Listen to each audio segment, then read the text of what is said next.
Yeah, you can't have a grassroots movement of the kind that delivered Trump to the White House and got so much done and then abandon it as a political party. That would be disastrous. I think some of the interesting things we heard from Trump today point to a global trend, and that is that conservatives are being cancelled right across Western liberal democracies. And I think one of the reasons people warm so much to Donald Trump, despite his flaws, is that he won't take that. He attacks. He responds to the leftist attack aggressively. And there are indications, of course, today that that's going to continue. He's going to be the flag waver for conservative resistance, if you like. Well, in an odd way. I mean, it took a long time for this thought to percolate in me, but it's interesting to me that in a certain sense, Trump does embody the big tech social media assault on free speech. In a certain sense, it was always interesting to me that 3-4 years ago, people got mad at his jokes. And we actually do live in an age now where the wrong joke can get you cancelled. If you make an infelicitous, unapproved joke, you'll get your Twitter account shut down, you'll get your Facebook account shut down.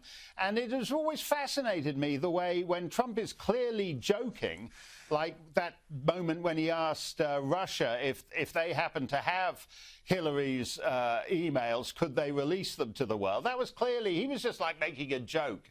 And the fact that they all went bonkers about it actually embodies what happens to all kinds of little people all over the planet, people who aren't famous. They make the wrong joke on Twitter. Boom. The fella after Nelson Mandela's funeral who made a Nelson Mandela joke in England. And Her Britannic Majesty's flat-footed constabulary came round to his door to demand that he account for his joke. In a certain sense, the war on free speech starts with joke. Jokes are a small little jewel. It's a miniature art.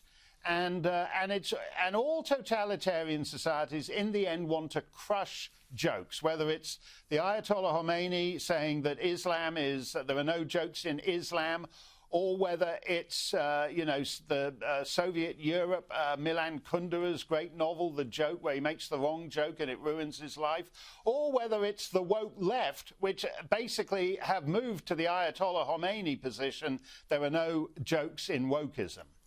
Now, the other aspect I found interesting in Trump's speech was his critique of Joe Biden. Typically for Donald Trump, there was a lot of hyperbole in it. He says the worst start ever by a president. But very quickly, of course, Joe Biden is benefiting from what the Trump administration did on vaccine preparedness. But also when it comes to difficulties, whether it's the Middle East or borders, reality is catching up with Joe Biden very quickly. Well, I don't know whether reality is catching up with Joe Biden, because it's not clear to me how many, whether he has both feet planted in reality. One of the strange things about this first month of the Biden regime is that in the normal course of events, he would be going along to address a joint session of Congress, which I never enjoy very much. It's totally un-Republican, and it's a kind of monarchical flourish in the manner of a throne speech in a Commonwealth Parliament, and I don't really care for it in a republic. I don't think it belongs in a republic, but nevertheless, that's what a new president is supposed to do.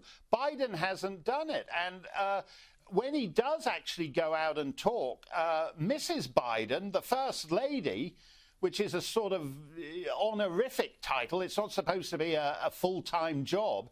Nevertheless, for Jill Biden, it is a full-time job. She sits next to her husband as his handler, and when he gets confused about where he is or what he's talking about or the name of whoever it is he's meant to be meeting, she jumps in and does cleanup.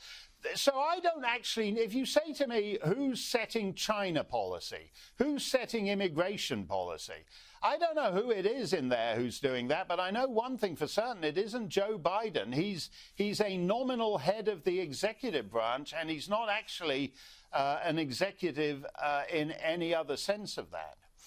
I've said for a long while, Mark, it's got the look of a weekend at Bernie's about it. Thanks so much for joining us. Always great to talk to you, Mark Steyn. Great to see you, Chris, and I hope one day this wretched, stinking COVID world will be over and I'll get to be in Australia sitting across the table from you, because things have gone on so long now, I'm even missing you, Chris. Great stuff. We'll make it happen.